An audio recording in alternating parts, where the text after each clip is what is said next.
Hello everyone, today we'll talk about the specialty pharma ecosystem. This could be first part in a series of multiple, and we're going to focus in on specialty distribution today.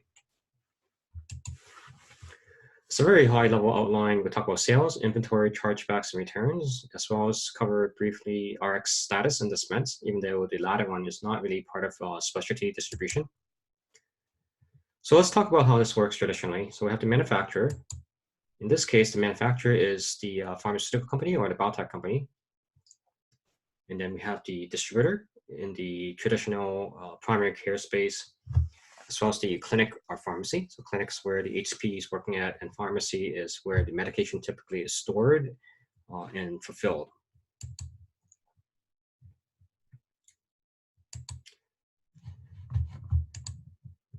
So typically we have the manufacturer sending the shipments to the wholesaler, and then from the wholesaler / distributor, reseller, it goes to the clinic and pharmacy.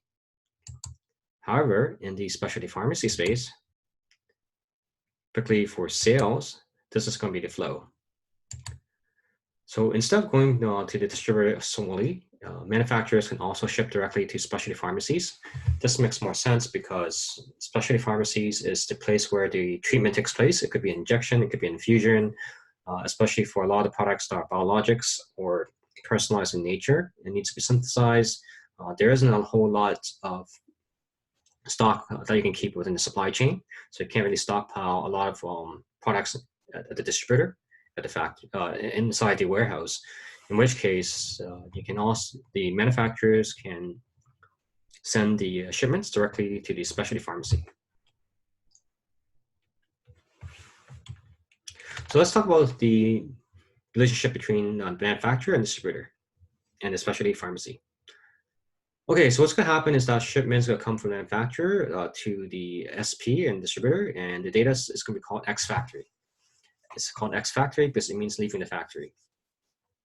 So this can be a little bit different than orders, because in an order, it represents something that a customer has placed. So for example, you can order 1,000 units of a particular drug, but for the shipment, it could be slightly different. If you don't have enough stock for 1,000, you could split the shipment into multiple. So in this case, the X factory data represents what's leaving the factory. It may be slightly different than what's the order, even though you can definitely reference it, the X factory data, back to a particular order or an invoice. Okay, so let's talk a little bit more about how it extends to HCP and patient. For specialty pharmacy, if that's where the injection or infusion is going to be taking place, right? So for the pills or some kind of injection or any other type of treatment, the HCP helps supply it to the patient. So we call this the RX status and dispense. RX is the short form for prescription, and status is basically what happened to that script, and dispense is dispensing it for the patient. So in the traditional space, without the specialty pharmacy, we know that a script has been written, but we don't actually know if the application or the treatment actually took place.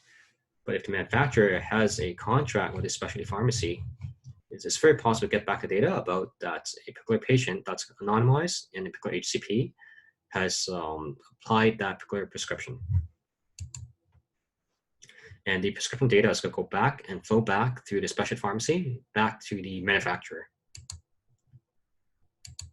Okay, so that's a little bit more of a sidebar. We're going to go and talk about the sales data. So what happens is that once that dispense takes place, right, there's going to be sales data going back. So why this is important is that without the dispense taking place, it's not sometimes considered a sale. It could be just product in the channel, but not entirely sold yet at the specialty pharmacy. And there are many different ways of looking at this.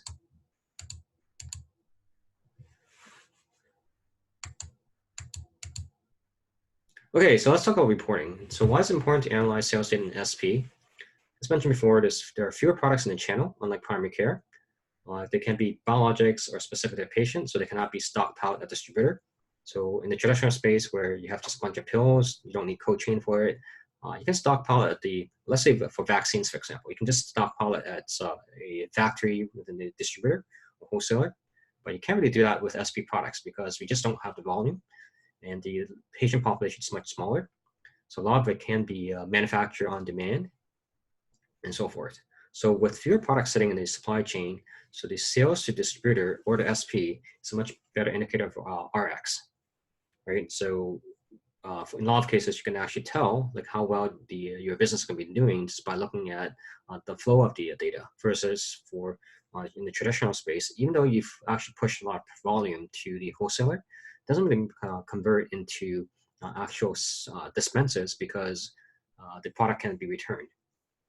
And then for rare diseases, in particular, a shipped product likely is going to be an RX without even the need to analyze third-party prescription data. So you don't need to wait for third-party prescription data to come back in, right? You can tell right away because for that particular patient, you know that you'll be shipping a particular drug or treatment to that particular SP. Okay, let's talk about inventory. It's also commonly known through EDI terms as 852. So what's going to happen is that we're going to have the manufacturer, we have the distributor, specialty pharmacy, and these little rectangular blocks represent inventory. So let's imagine that we sold some of them. So now from 4, we go to 2. So these are sales.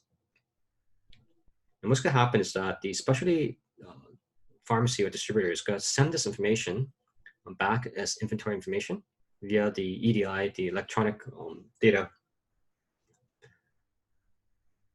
interface back to the manufacturer. And then the reason why it's important to analyze inventory in the SP space is, as we said, there's no stockpiling of products due to complexity of manufacturing or the limited shelf life, or because it's a personalized treatment in nature. So once a diagnostic is made, time to treatment is fairly crucial. So we know that the longer it takes for a patient to begin treatment, the higher the chance of the patient abandoning the treatment.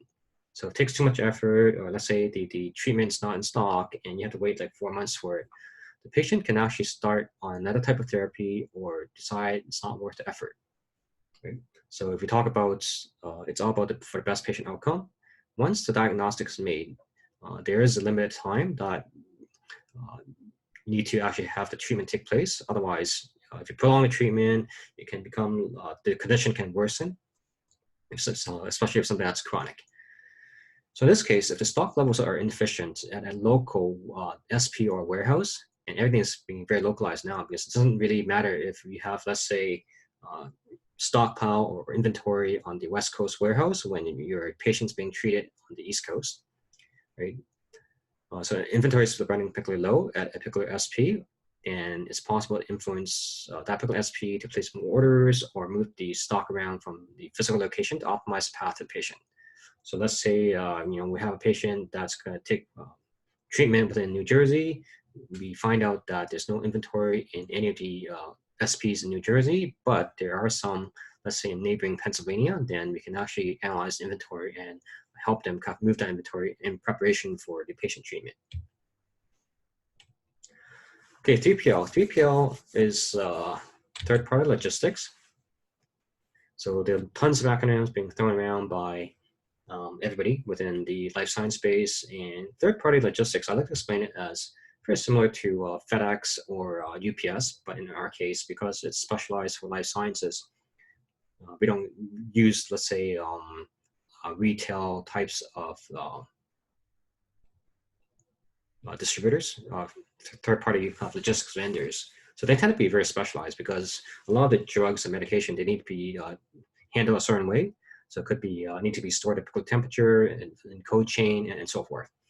So what really happens is that a lot of manufacturers, I mean, they're not going to be actively engaged with the distribution or the logistics portion of it, just because that's not their core competency.